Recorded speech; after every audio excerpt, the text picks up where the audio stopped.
Well, let's talk about Obamacare, first of all. It is clearly no longer affordable, either for the patient or for the insurance companies, which are pulling out en masse. I mean, there's going to be nobody but the government left to insure eventually, and maybe that was the original intent.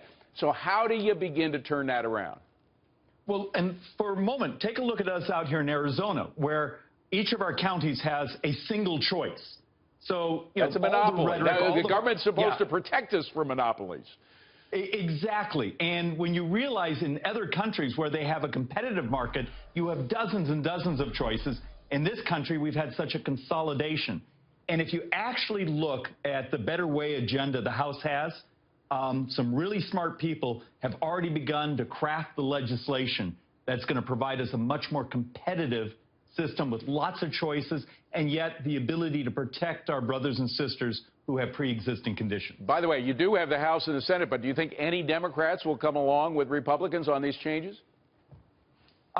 It's our great fear is, will some of those from the left use the rules in the Senate to block an agenda that's actually good for the country? And if that happens, is there some resort that you can take that will eventually get you to override their objections?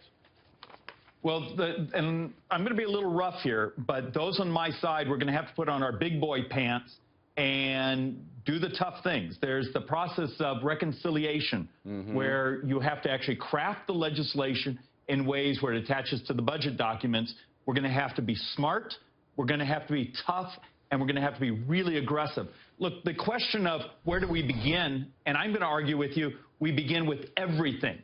We need to fix the tax system. We need to fix the regulatory system. We need to deal with just so many things that have been, let's face it, abused the last 8 years. Yeah, get your sleep now. It's going to be a busy first 100 days. Thank heaven for coffee. Yeah, right. I got to ask one final question, which is that what is really encouraging about what happened yesterday is that it was democracy in action, and it gave sort of an open door for average people to join the political process. Average people were so damned afraid of the tell-all media getting in and bringing up skeletons.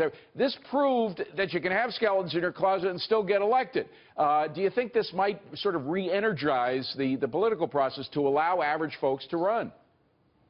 Yeah, that's actually a brilliant question, because are you allowed in America to have had failures, have made mistakes, and still, once you have your act together, run for public office and survive your mistakes from the past?